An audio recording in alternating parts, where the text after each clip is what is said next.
Have you ever wondered how? Are Carl Jung's and Buddha's self-concepts fundamentally incompatible, or can they be reconciled? Carl Jung, the famous Swiss psychologist, and Buddha, the founder of Buddhism, seem to offer opposing views of the notion of self. Jung places the self at the center of his process of individuation, considering it essential to the complete psychic development of the individual. Instead, the Buddha's teachings emphasize non-self anatta, arguing that the self is an illusion and the source of suffering. At first glance, the two perspectives seem irreconcilable, raising the question, can common ground be found between these views of human nature? In an academic setting, this contradiction between Jung's self and Buddha's non-self has often been ignored, perhaps because of the complexity of the subject. However, delving into both perspectives can give us a deeper understanding of the human condition. On the one hand,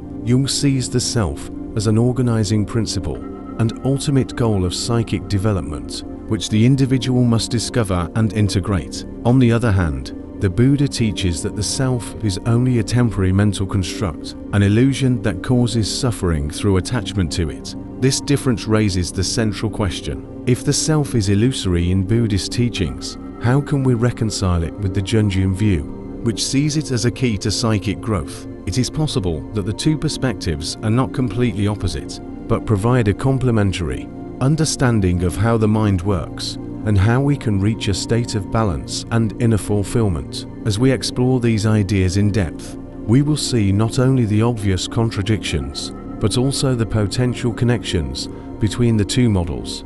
Although the concepts of self and non-self appear to be at odds, both offer valuable insights into human nature. In Jung's view, the self is an expression of the totality of the personality, an ideal to which the individual must aspire in order to realize his potential. In contrast, the Buddha invites us to free ourselves from attachments to this idea of self, pointing out that our identification with the ego is the source of suffering. But despite these differences, both traditions essentially pursue a common goal: the integration and harmonization of consciousness to achieve a state of balance and deeper understanding of reality. Now that we have clarified Carl Jung's view of the self and psychological complexes, it is time to turn our gaze to a completely different approach, that offered by the Buddha. But before we take this important step, I invite you to support our work by liking and subscribing to the Balance and Harmony channel. Don't forget to leave a comment and let us know what you thought of the first part of the discussion. Next, we will discover together what non-self means in Buddhism and how this idea can help us better understand the nature of suffering and freedom from it. Let's continue. What distinction does Carl Jung make between the ego and the self in his analytical psychology, and how does this distinction help us better understand the human psyche? In the psychological theory developed by Carl Jung, the terms ego and self are not interchangeable and carry profoundly different meanings, essential to the understanding of the human mind. The ego, according to Jung, is the center of our consciousness. It is that part of the psyche with which we directly identify and which gives us a sense of personal identity and continuity over time. The ego consists of thoughts, emotions, memories and perceptions that shape our conscious experience of the world and ourselves. On the other hand, the self in the Jungian conception is much wider and deeper. The self represents the totality of the psyche, encompassing both the conscious and the unconscious. It is a central archetype and serves as the organizing principle of our entire psychic life. Jung sees the self as an ocean, while the ego is only a wave on its surface. This metaphor emphasizes how small the conscious part is compared to the totality of our psyche. The distinction between ego and self is crucial in Jungian psychology because it highlights the limitations of our everyday consciousness and the importance of exploring the unconscious. The ego tends to believe that it is the center of our psychic universe, but Jung shows us that there are psychic forces and contents beyond our consciousness that influence us profoundly. These may include complexes, archetypes, and other unconscious contents that appear in dreams, intuitions, or mystacs. The process of personal growth and psychic development, which Jung calls individuation, involves the reconciliation of the ego with the self. Through this process, the individual becomes more aware of the unconscious aspects of his psyche and learns to integrate them, thus achieving a state of inner completeness and balance. But why is this differentiation important in our daily lives? Because it helps us understand that many of the conflicts and difficulties we encounter come from parts of our psyche that we do not know or have repressed. By recognizing that we are more than our conscious ego, we open the way to self-exploration and deep personal development. How do unconscious complexes influence our daily lives, and what role do they play in the relationship between ego and self? Complexes are one of the most important concepts in Carl Jung's theory, being autonomous parts of the unconscious psyche that can strongly influence our thoughts, emotions, and behaviors. Essentially, a complex is a group of memories, emotions, and perceptions that are linked to a central theme, usually an emotionally charged one, such as our relationships with parents, partners, authority, or fear of failure. These complexes are the cause of unconscious conflicts and can cause exaggerated or even irrational reactions in certain situations. But how is a complex formed? Most of the time, a complex arises as a result of intense emotional experiences, often from childhood, that have not been fully processed or integrated by our consciousness. For example, a child who has felt abandoned or rejected by one of the parents may develop an abandonment complex, which will later manifest itself in an intense fear of rejection in adult relationships, even in situations where this fear is not as justified by reality. Complexes act as shadows in our psyche, causing automatic reactions that seem to spiral out of control.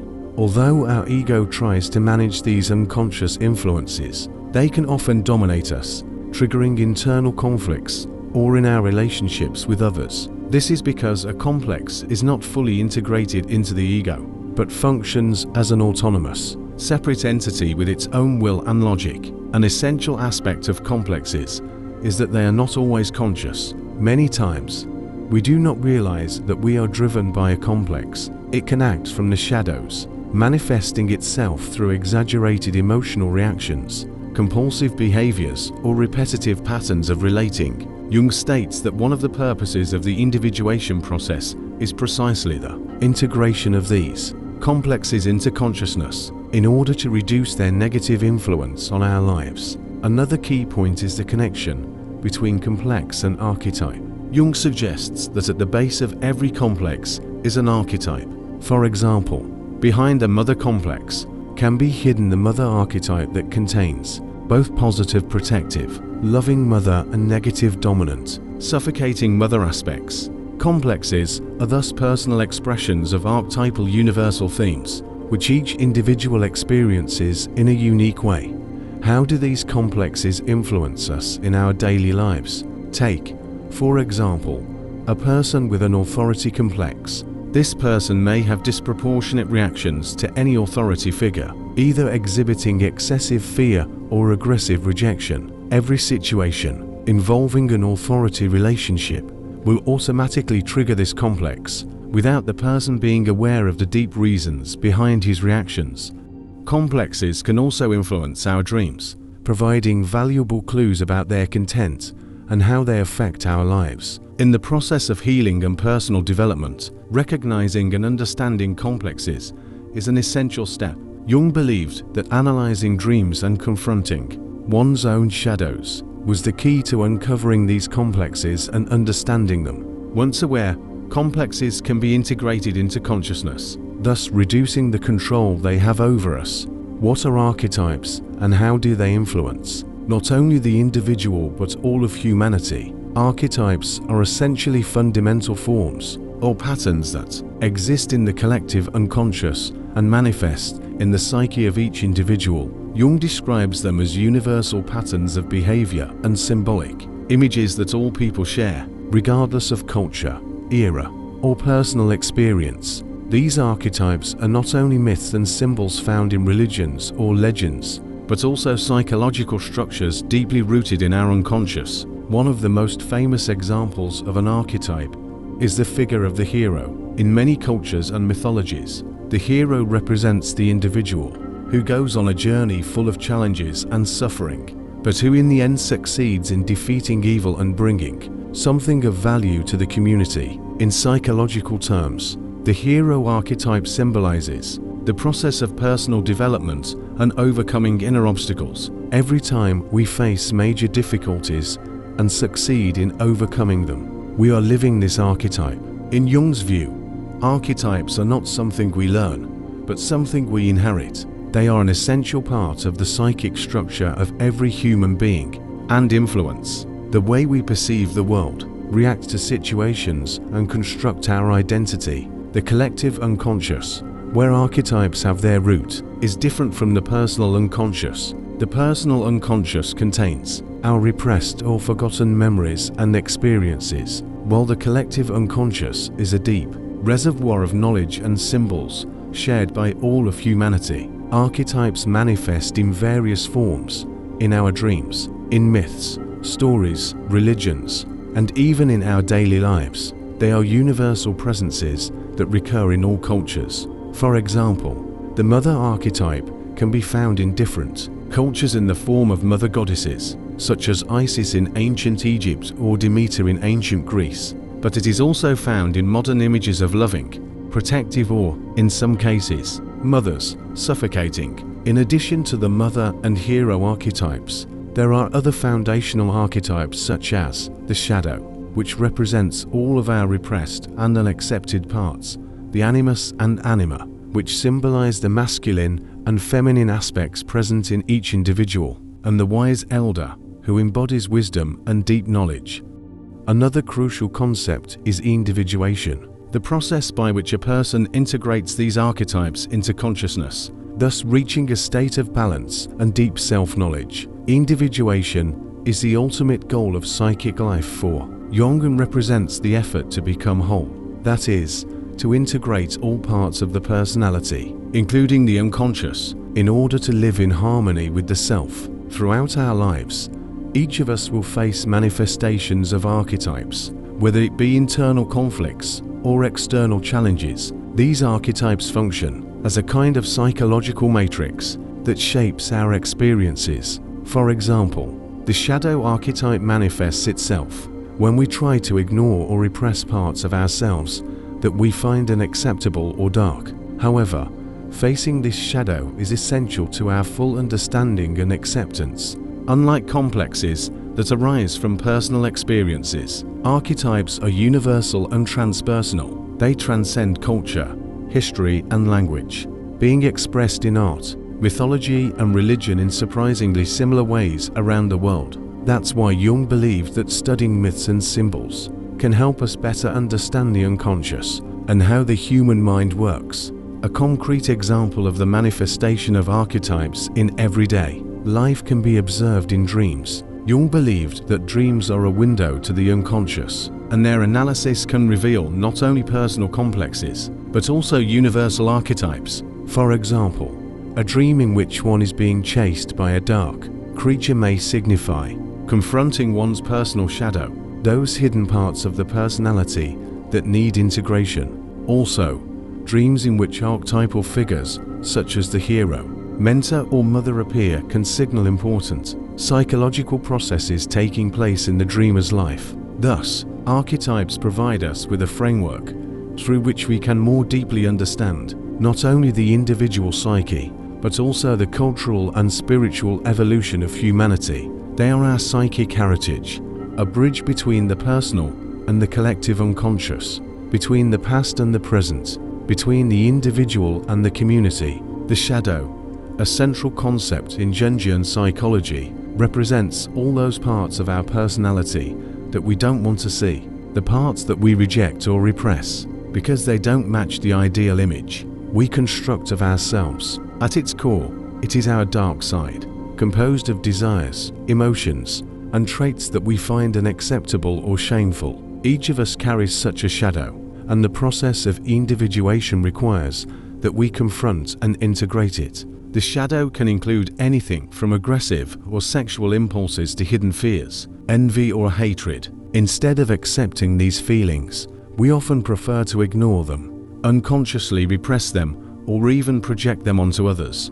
For example, someone who represses their anger might become highly critical of the angry people around them, not realizing that what really bothers them is their own anger, hidden deep within. The shadow is therefore a double concept: what we dislike about ourselves and what we fear we might become. But why is it so hard for us to accept this part of us? Jung explains that society plays a major role in shaping the shadow. Social and moral norms impose certain standards of behavior on us, and in order to conform, we learn to hide the more primitive aspects of our personality. In childhood, for example, we are taught not to be selfish, not to express our anger or express our unacceptable desires. Over time, these impulses are repressed and become part of our shadow. Another way we avoid facing the shadow is by design.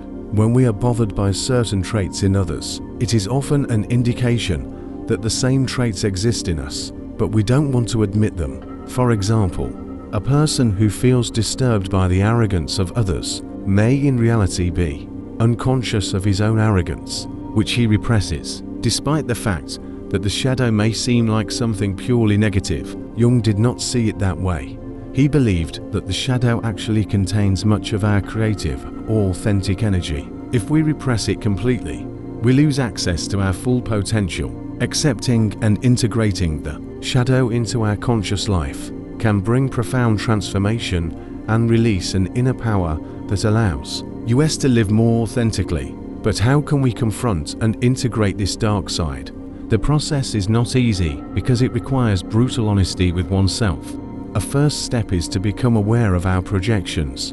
Whenever something irritates or bothers us about someone else, we can ask ourselves, could this trait exist in me? Rather than dismissing this idea out of hand, it is useful to examine it more closely. Dreams can also provide a window into the shadow. Jung believed that dreams are direct expressions of the unconscious, and that many of the symbols and images in our dreams represent aspects of the shadow. For example, if you dream that you are being chased or attacked by a dark creature, this dream may signal that there are parts of you that you are avoiding or repressing. In such cases, dream interpretation and symbol analysis can help reveal the shadow and bring it into consciousness. Another important aspect of working with the shadow is accepting our vulnerabilities and imperfections. Many of us are conditioned to believe that we must be perfect or conform to certain social or moral standards. In the process, we repress fundamental aspects of ourselves.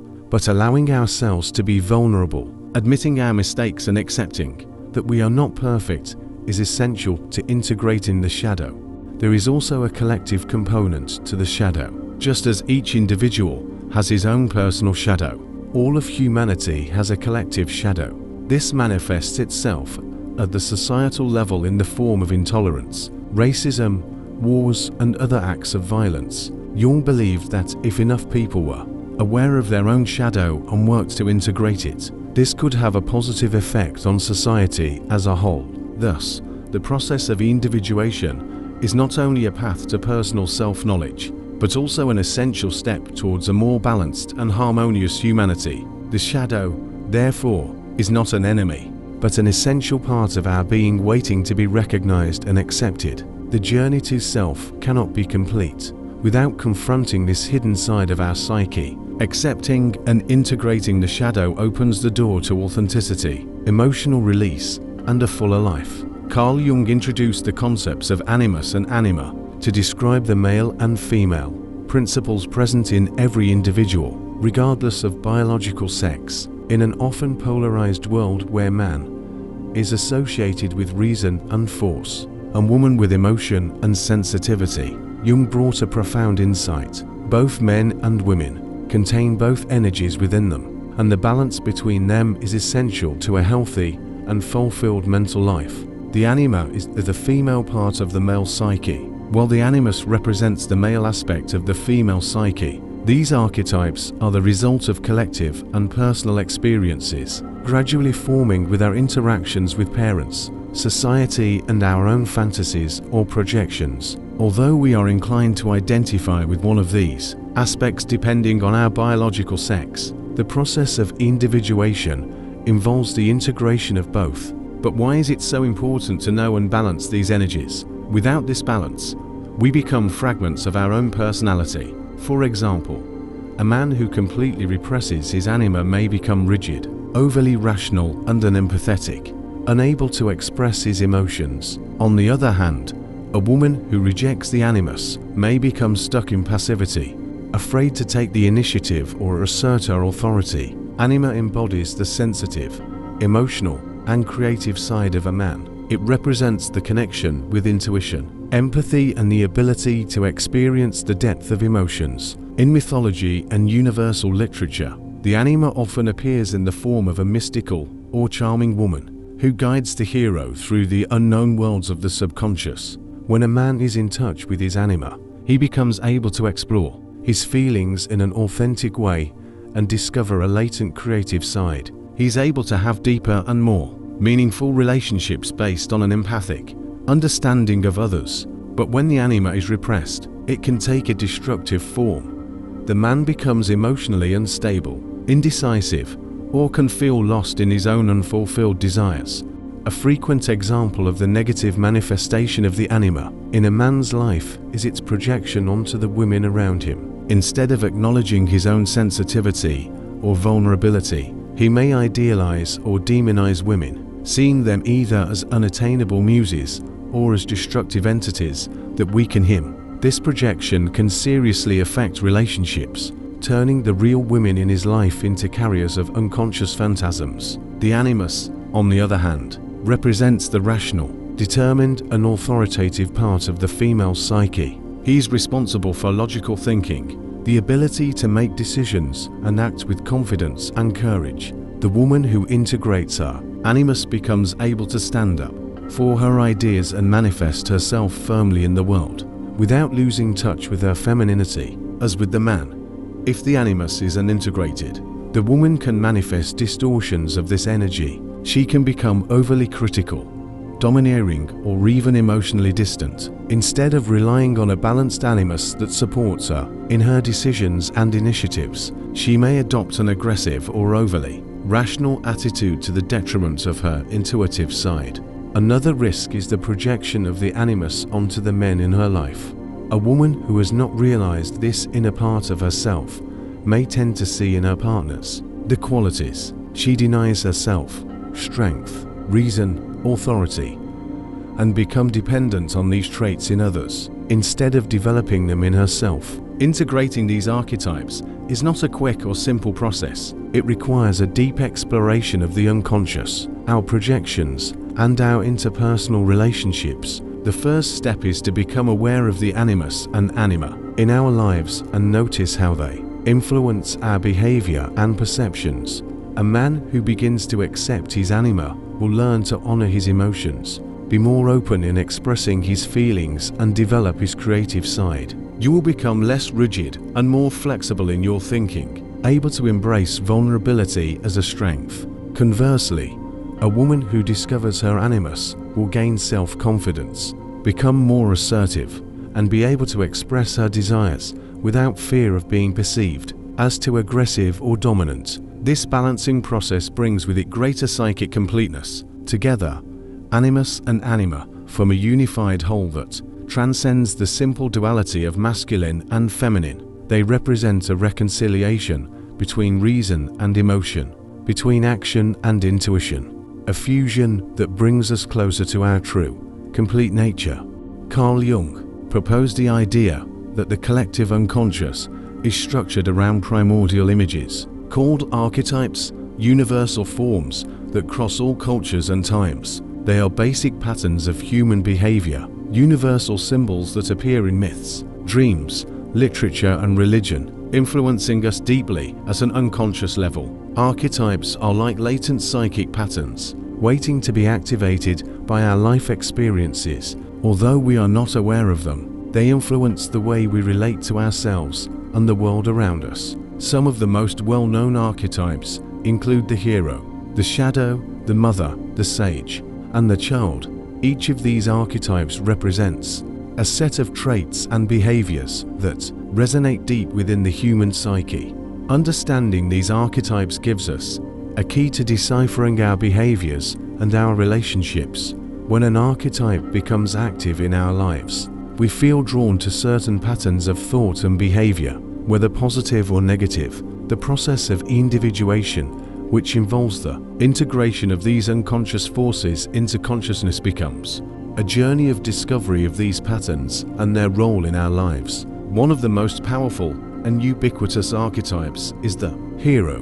In every classic story, it is the hero who sets out on an adventure, faces obstacles and adversaries, and ultimately triumphs through an inner and outer transformation. The hero archetype represents our desire to overcome limitations, face our fears, and find our place in the world. When this archetype is active in our lives, we feel the need to test our limits, rise to challenges, and search for deeper meanings in our existence. But often, the hero must go through suffering and loss to discover his true power. Myths and legends show us that the transformation of the hero does not come easily. It takes sacrifice, courage, and facing the unknown. In everyday life, this archetype can take the form of our desire to achieve personal goals, solve difficult problems, or make a meaningful contribution to the world. However, when hero energy is not healthily integrated, we can become obsessed with success, perfection, or recognition, ignoring our emotional needs or close relationships. If the hero represents our bright side, full of aspirations and potential, the shadow is our dark side, which we prefer to ignore or deny. The shadow contains those parts of our personality that we find unacceptable, be it anger, jealousy, envy, greed, or any other feeling that society has rejected. Jung taught us that the integration of the shadow is essential to the process of individuation. If we try to repress or deny this part of us, it does not disappear, but manifests itself in a destructive way, either through self-sabotage or projections onto others. The shadow is not necessarily bad. It is simply the hidden part of us waiting to be recognized and integrated. Confronting the shadow can be a painful process because it involves accepting that we are not just good or positive, but complex beings with lights and shadows. But once we begin to accept and work with our shadow, we can break free from many destructive patterns and develop a deeper understanding of ourselves. Another universal archetype, the mother, symbolizing the source of protection, support, and unconditional love. The mother can take many forms, whether biological, divine, or symbolic, but she is always the figure that gives us a sense of security and belonging. When this archetype is active in our lives, we feel the need to nurture, protect, and be protected. We seek our roots, deep emotional connections, and safety. At the same time, the mother archetype can become excessive if our need to control or protect too much, either ourselves or others, overwhelms us. In the collective psyche, the mother archetype is frequently associated with the earth, nature, and fertility. In myths, he can appear as the mother goddess, a particularly powerful archetypal figure who symbolizes the cycles of life, death, and rebirth. The sage archetype represents the search for knowledge, wisdom, and truth. In many stories and myths, the sage is the mentor or guide who helps the hero navigate his challenges and find the hidden meaning of his experiences. In our lives, the sage archetype can be active when we feel the desire to learn, to understand hidden realities, and to connect with the deeper wisdom of existence. It can also symbolize the mentor or guiding figure we meet at various times in our lives, someone who gives us advice and direction when we need it most. But like all archetypes, it can become unbalanced. If we identify too much with the wise, we can become detached, too rational, or even arrogant in our knowing, forgetting to connect with our human, emotional side. The last archetype we will explore next is the child, the symbol of innocence, hope, and unexplored potential. The child is the pure, creative part of us that has not yet been shaped by the harsh experiences of life. It is the life force within us that wants to explore, learn, and grow. The child archetype reminds us of the power of regeneration and new beginnings. When we are in contact with this energy, we feel filled with curiosity, hope and the desire to express our creativity. But when this archetype remains undeveloped, we can remain in a state of emotional immaturity, unable to assume the responsibilities of adulthood. Each of these archetypes, the hero, the shadow, the mother, the sage, and the child, represents an essential aspect of the book. They influence us deeply on an unconscious level, and the process of individuation involves their recognition and integration. As we better understand our dominant archetypes, we can develop self-awareness and learn to better manage our emotions, behaviors, and relationships. Each person's journey is unique, but archetypes are the invisible threads that connect us to our common humanity. As we encounter life's challenges, archetypes provide us with psychic patterns that help us navigate the unknown, find meaning and direction. They invite us to embrace the complexity of our being and to recognize that we are composed of lights and shadows, of strength and vulnerability. As we develop, we realize that no archetype is absolutely good or bad. Each has its role in the process of growth and transformation. Accepting and integrating these inner forces allows us to become more whole individuals, capable of living an authentic life in harmony with our deepest selves. What does it mean to discover ourself, and how do we come to a deep knowledge of it? In Carl Jung's psychology, the self is not just a collection of conscious thoughts and emotions. It is much broader, including the hidden, unconscious parts of our psyche. The self is the center of the total personality, a synthesis between conscious and unconscious, between ego and archetypes. In short, the self is the image of the whole, our deepest essence, toward which we strive through the process of individuation. But how can we connect with this self? The process of individuation is the path proposed by Jung. It is a complex process which involves discovering and integrating the rejected or unknown parts of ourselves, recognizing the archetypes that shape us unconsciously and bringing them into the light. Essentially, individuation helps us become more authentic and achieve an inner harmony, unifying the various aspects of our personality. Individuation is not achieved by denying or rejecting the parts of us that scare us or make us uncomfortable, but by integrating them. For example, shadow is a central concept in this journey. The shadow represents those aspects of our personality that we have repressed or cannot accept. These parts of us, though uncomfortable, are vital to individuation. Accepting and integrating the shadow into our consciousness frees us from inner conflicts and allows us to live a fuller life.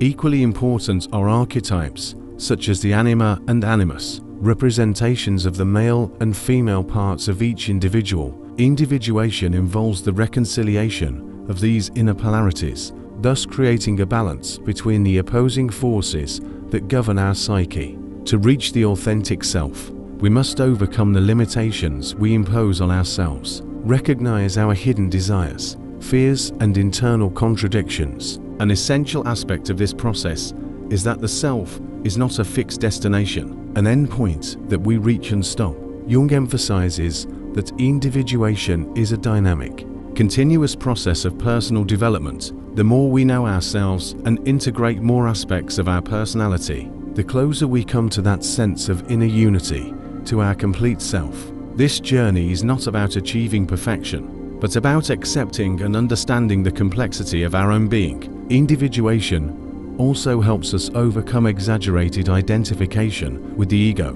While the ego gives us a sense of identity and continuity, it cannot encompass the entire dimension of the psyche. In the process of individuation, we learn to detach ourselves from the rigidity of the ego, to see beyond the limits imposed by it, and to accept the deeper dimensions of the self. As Jung states, the ego is only a part of the psyche, not the whole. The self is much broader and includes both the conscious and the unconscious. In conclusion, the role of the self and the process of individuation are central to understanding how we can live an authentic and fulfilling life. By integrating the shadow, archetypes, and other unconscious aspects of our psyche, we move toward a state of balance and inner harmony. Individuation is not an easy path, but it is a necessary path to free ourselves from inner conflicts and achieve a deep sense of personal fulfillment. The self, as Jung sees it, is not an illusion, but an evolutionary principle of psychic growth,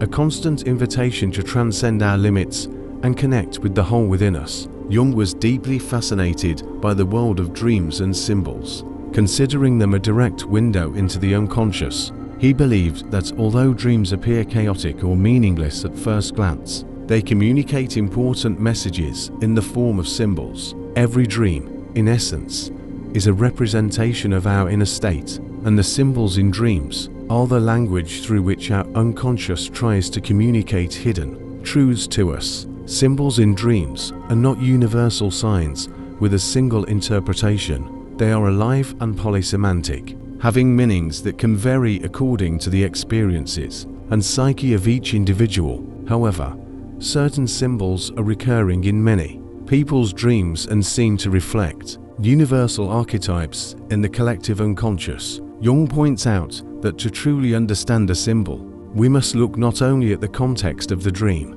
but also at the inner life of the dreamer.